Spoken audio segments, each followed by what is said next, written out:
Olá, meus queridos irmãos, minhas queridas irmãs, uma grande alegria estarmos juntos mais uma vez no nosso programa Testemunho de Fé. Aqui quem fala é o Padre Paulo Ricardo e quero convidar você nos próximos minutos a parar um pouquinho para pensar a respeito da Palavra de Deus, daquilo que é o alimento espiritual que Nosso Senhor quer nos dar. Nós, no nosso programa, todas as semanas refletimos a respeito da Palavra de Deus que a Igreja nos propõe a cada domingo.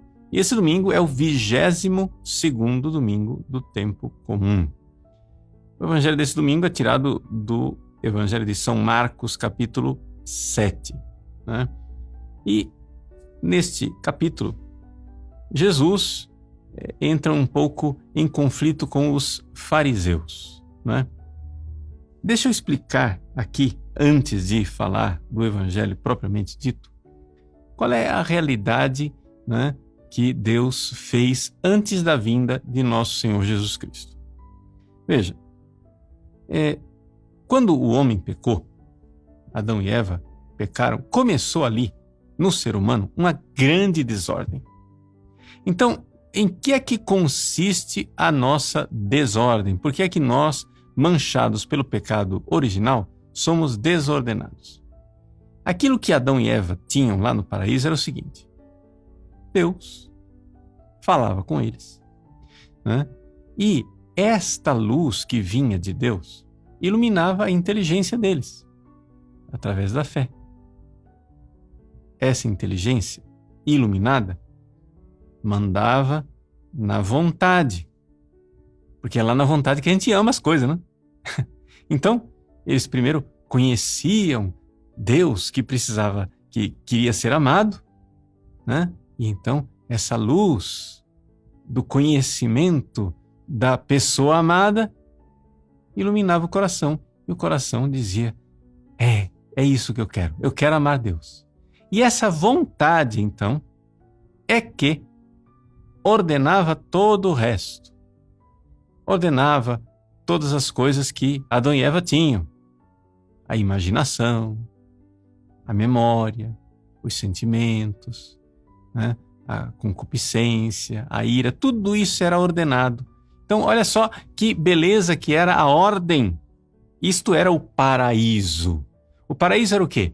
Deus que iluminava a alma de Adão e Eva, a inteligência, né, iluminava a vontade queria amar e amar a Deus, responder esse amor, e esse amor, então essa vontade, ela dominava todo o resto, né, do ser humano. E assim, eles viviam em harmonia. O que é que aconteceu? Aconteceu que a serpente foi e seduziu os nossos primeiros pais. Em que consistiu essa sedução? Ao invés de crer em Deus, com aquela inteligência iluminada, olha, Deus chegou e disse, não comam dessa árvore. Ao invés de chegar e dizer, nossa, Deus é bom, Deus me ama, eu vou obedecer o que Ele quer. A serpente veio com a mentira. E chegou e disse, vocês estão confiando em Deus? Mas larga de ser bobo.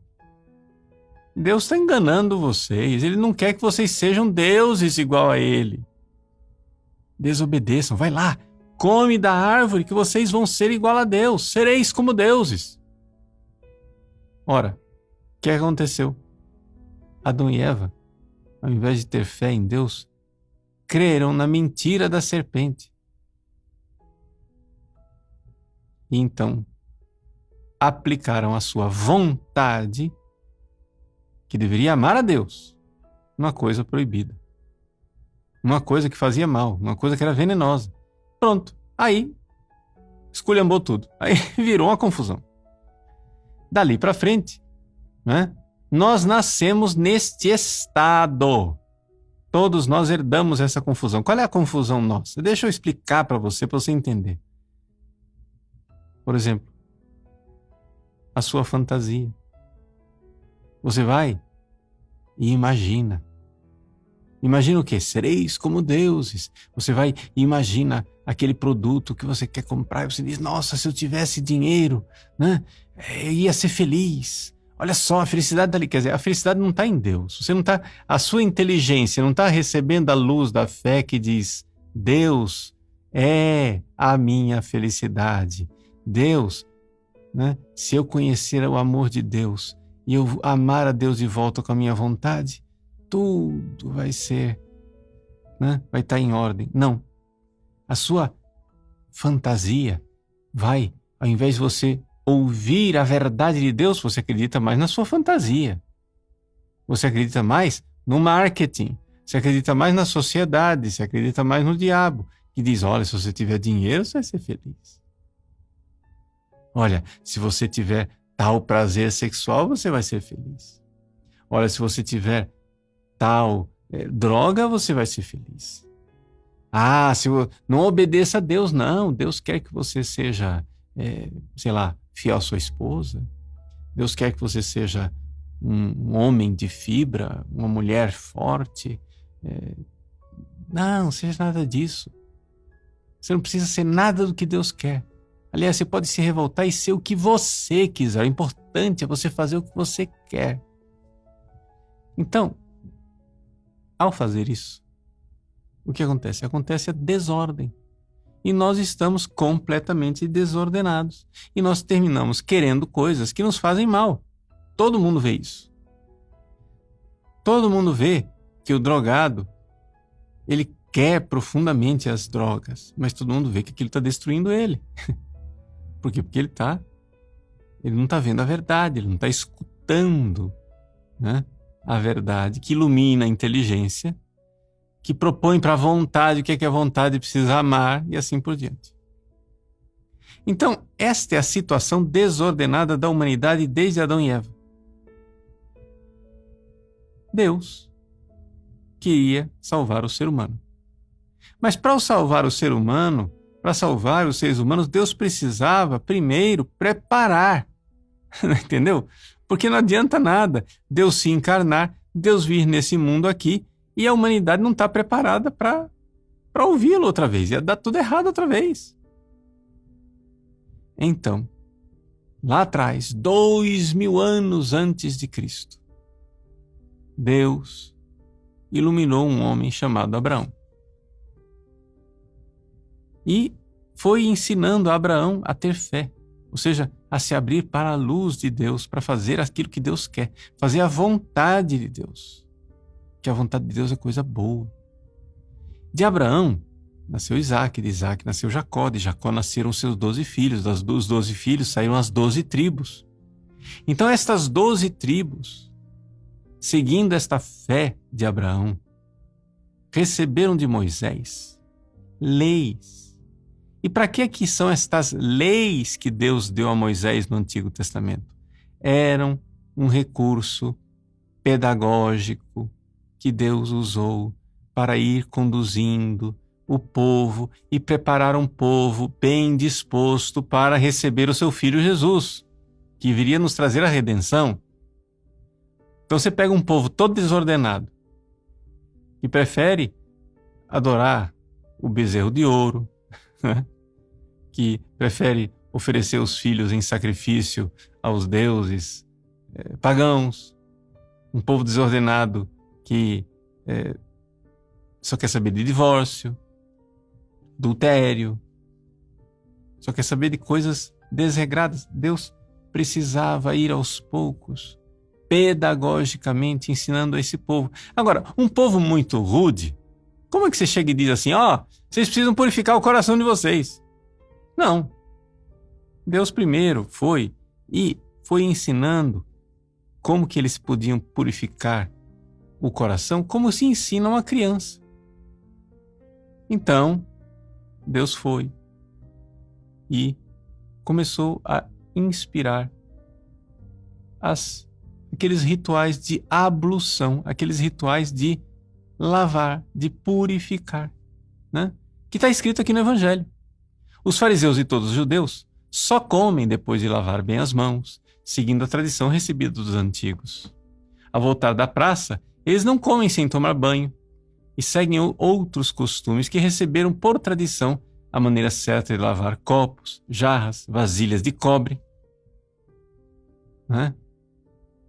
Então, tudo isto foram coisas do passado que Deus foi fazendo porque Deus foi preparando um povo bem disposto, foi dando a eles ritos externos para seguir, para que eles entendessem que, lavando as coisas de fora, o que eles precisavam mesmo era lavar o que estava dentro.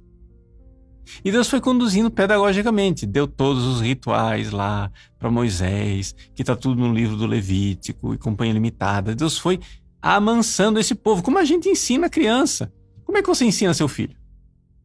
Né? Você que é pai, você que é mãe, que tem filhos pequenos, você ensina primeiro, a gente primeiro dá uma disciplina externa.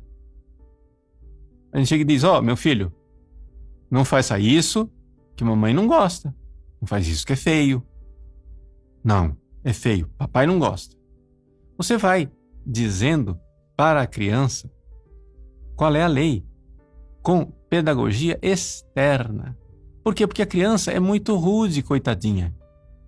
Ela não pode receber uma reflexão. Você não precisa chegar e dizer, olha, meu filho, isso daqui é proibido, porque no direito natural que Deus colocou nas coisas, isso daqui vai contra a finalidade útil. Você não vai fazer um discurso metafísico com seu filho. Não vai fazer nada disso. Você vai conduzi-lo pela mão. E foi isso que Deus fez com o povo. Deus foi ensinando rituais para que o povo, aprendendo a obedecer esses rituais externos, chegasse a um ponto que pudesse fazer uma reflexão e enxergar a causa interna. E foi isso que Deus foi fazendo. Deu a lei para Moisés, mas depois Deus enviou os profetas. O que é que os profetas fizeram? Os profetas eram grandes doutores, pedagogos, mestres de Deus, né? Que foram ensinando para o povo. Esse povo me cultua com os lábios, mas o seu coração está longe de mim. O que é isso? É o povo que estava acostumado a rituais externos, ainda não estava captando a razão interna que está no amor. O que é que Deus queria das pessoas? Deus queria o amor. É assim que Deus faz, como do mesmo jeito que você, que é papai, que você, que é mamãe, faz com seu filho.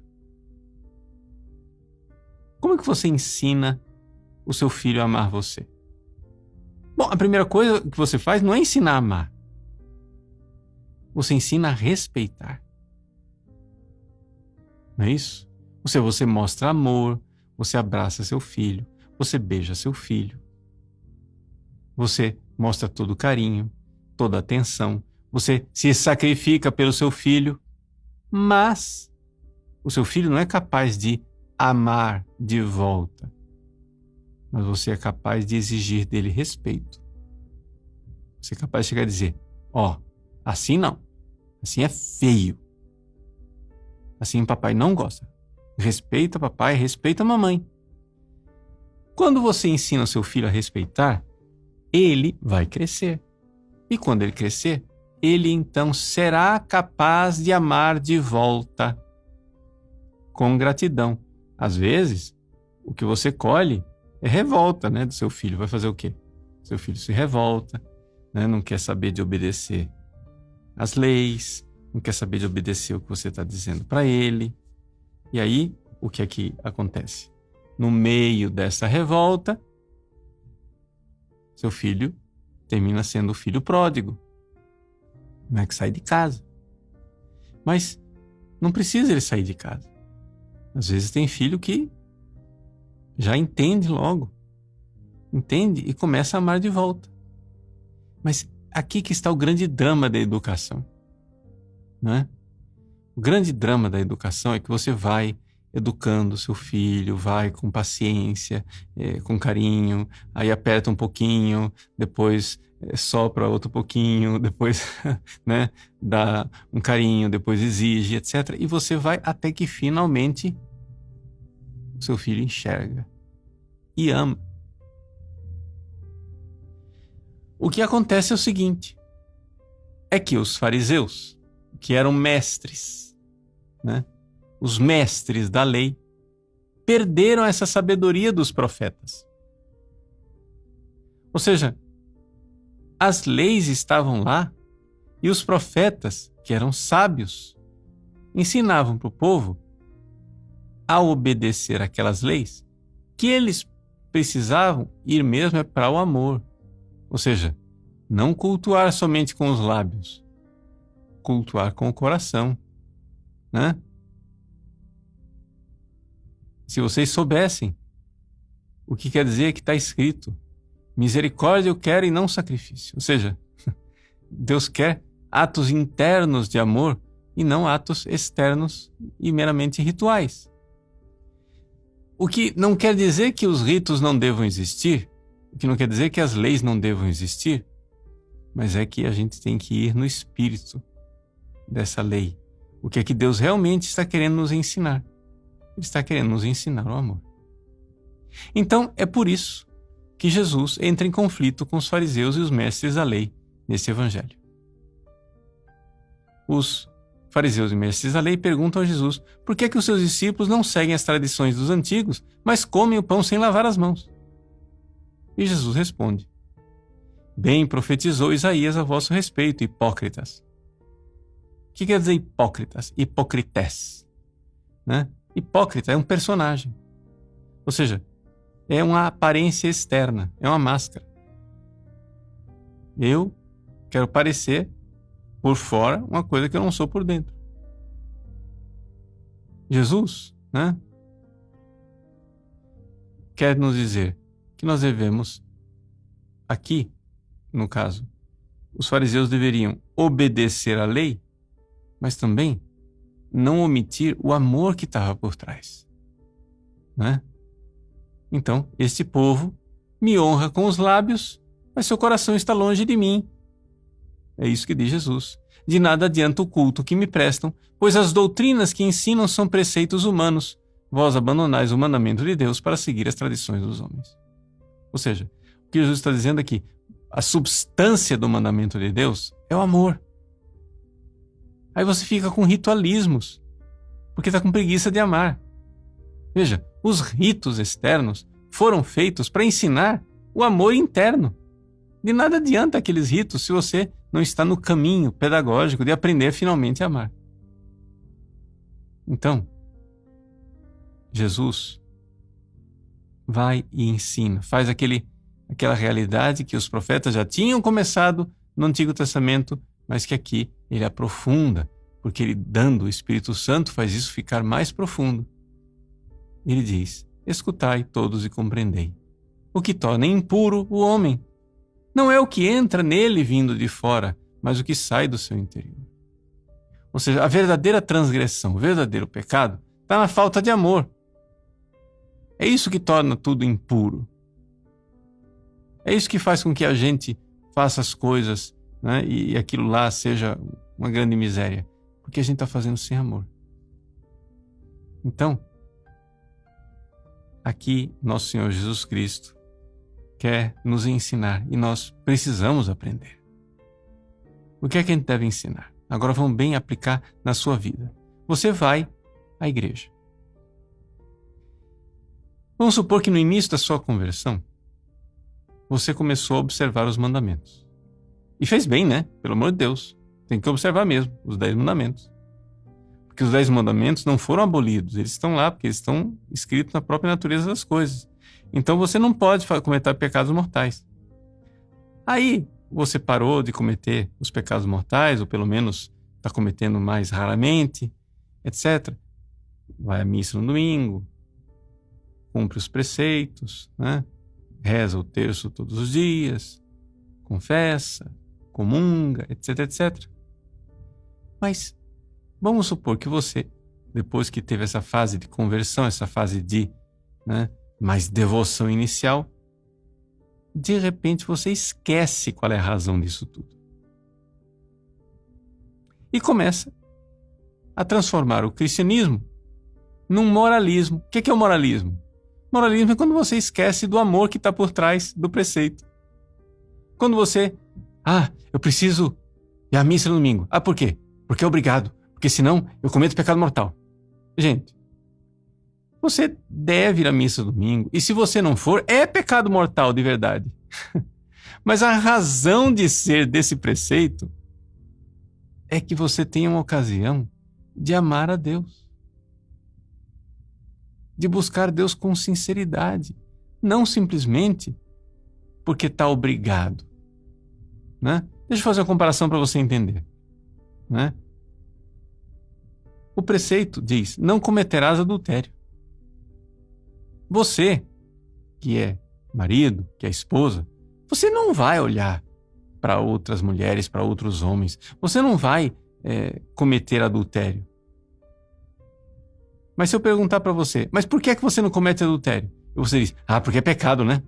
Mas que seria tão bom. Tá fora, cara. Isso é completamente fora da casinha. Você não comete adultério. Por quê? Porque você é chamado a amar sua esposa. Você tem que amar sua esposa. O adultério tem que estar longe da sua cabeça por causa do grande amor que você tem pela sua esposa, pelos seus filhos e por Deus, em primeiro lugar. Então, quando você vai e coloca o amor, a coisa fica diferente. Muitas pessoas, né, se convertem e no início da sua vida de religião, da sua vida de seguir a Deus, se sentem muito bem. Mas logo em seguida, elas vão sentindo que a vida religiosa, a vida de seguir os preceitos vai se tornando pesada. E as pessoas vão se neurotizando, vão carregando pesos, carregando fardos. Mas o que será que aconteceu? Será que é a igreja que é neurotizante? São os mandamentos da igreja que são neurotizantes? São os preceitos divinos que são neurotizantes? Nada disso. É que tudo isso tinha uma razão, que é o amor. Tinha um porquê, tinha uma finalidade. Quando você esquece a finalidade de tudo, as coisas começam a esmagar você. Então, você começa a transformar o seu relacionamento com Deus numa neurose, num moralismo, numa coisa sem sentido. Nosso Senhor Jesus Cristo, né, chama a atenção dos fariseus e dos mestres da lei. Por quê? Porque eles pegaram preceitos, no caso aqui do Antigo Testamento, que eram pedagógicos, mas que visavam o amor e transformaram uma finalidade em si mesmo. Agora nós, que não estamos no Antigo Testamento e não temos as mesmas dificuldades, podemos fazer uma analogia e aplicar ao nosso dia a dia, né? Gente, rezem o terço todos os dias. Mas não rezem o terço por neurose. Não rezem o terço por moralismo. Rezem o terço por amor. Claro que se você, né, tem uma regra de vida e você se propôs a rezar o terço, você vai rezar todos os dias. Rezar todos os dias, às vezes vai rezar de forma mais leve, às vezes vai ser um pouco mais pesado. Mas o que você não pode esquecer é que a razão disso tudo é o amor. Então, foca no amor. E assim, todos os outros preceitos, todas as outras coisas que você faz para a sua vida espiritual, né? Se você fizer isso, você vai ver que o amor não neurotiza ninguém. Eu não conheço ninguém que seja neurotizado, né, super ansioso, etc., porque por causa do amor. O amor verdadeiro não faz isso. O que faz as nossas neuroses, o que faz nossa ansiedade desproporcional, não é o verdadeiro amor, mas é simplesmente porque vamos transformando aquilo que Deus nos deu em uma coisa inventada por nós. Uma neurose e um moralismo que não era aquilo que Jesus ensinou, não é aquilo que ele quis. Então, coragem, vamos lá. Vamos para o amor. E é exatamente isso que alegra o coração de Jesus. Ele quer que do nosso coração saia esse fruto maduro, o fruto do amor, o amor por Deus. Deus abençoe você. Em nome do Pai, do Filho e do Espírito Santo. Amém.